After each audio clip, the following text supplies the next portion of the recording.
With the restoration of economic and trade relations between the countries and the recovery of the tourism industry, China's economic situation seems to be gradually improving.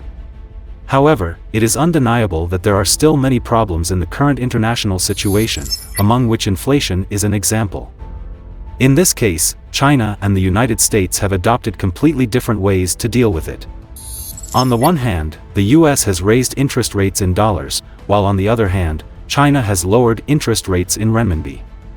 Arguably, China and the United States, the two most powerful countries in the world, have adopted very different responses to the problem of inflation.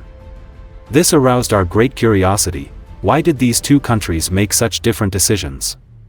And what are the consequences of their decisions? Welcome to World Lens, where you will be able to learn about projects, cooperation around the world and important information about China. I hope you can subscribe to me. Let us discover more interesting things around the world together. In recent years, many people have been very troubled by the US Federal Reserve's practice of continuously raising US dollar interest rates. In March 2023, the Federal Reserve raised interest rates across currencies by 25 basis points, bringing the US dollar rate into a range of 4.75% to 5%. This means that the Fed has raised interest rates for the 9th time since a new round of interest rate hikes began in 2022. In addition to this, at the beginning of April 2023, the US dollar has gained about 3%. What is even more worrying is that 2 months later, the Federal Reserve once again announced that it would raise interest rates by 25 basis points, adjusting the benchmark interest rate to between 5% and 5.25%. This makes us very curious. Why does the United States raise interest rates again and again? The most intuitive reason is that the United States hopes to control high inflation by raising dollar interest rates. As interest rates rise, people's desire to borrow will decrease, pushing prices back to a reasonable level. In addition, raising interest rates can also attract funds from more countries to flow into the United States and consolidate its position as the world's largest economy, thereby ensuring that it has the greatest say. However, frequent hikes in US dollar interest rates will also have a series of effects on global currencies. For example, an increase in the interest rate of the US dollar may lead to the relative depreciation of the currencies of other countries, which will lead to a series of currency fluctuations and market instability. Furthermore, in a high interest rate environment, funds may favor flows into the US rather than other countries. This could lead to widening trade deficits in other countries and could trigger the risk of capital outflows. More importantly, most countries in the world usually rely on external debt financing and international capital inflows to support economic growth, and in a high interest rate environment, they may face higher borrowing costs and uncertainties in capital flows. If these problems are not resolved for a long time, they will have a drastic impact, such as trade conflicts on a global scale. At the same time, China, as one of the top 5 comprehensive powers in the world, has adopted a different approach in the face of the US interest rate hike, that is, lowering the RMB interest rate. This raises the question of why the two countries have adopted such inconsistent tactics on this issue. Regarding the exchange rate issue, we cannot be swayed by emotions. The measures China has taken are all based on long-term considerations.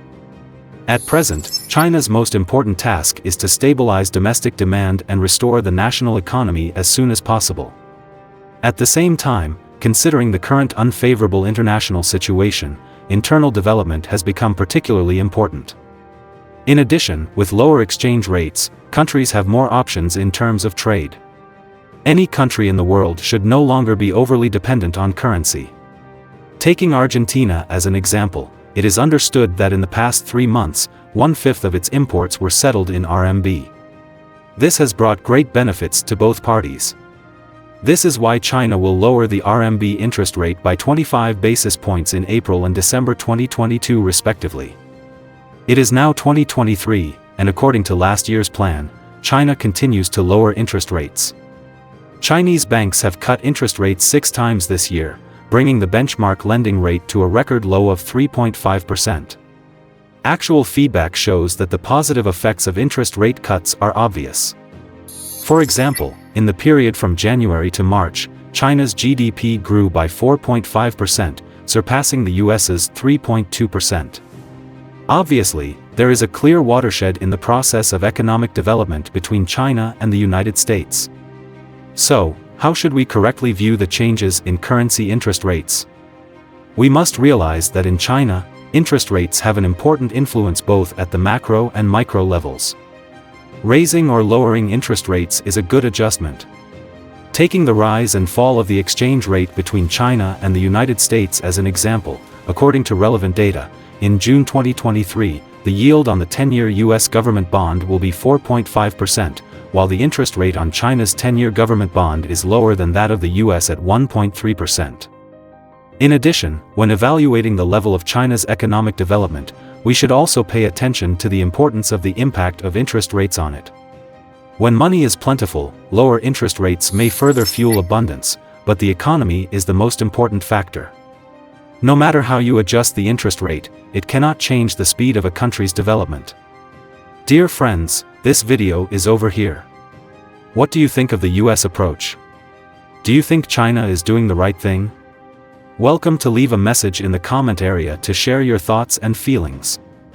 If you like the content of this issue, please recommend him to your friends so that more people can see this video. Thank you for watching and supporting. See you next time.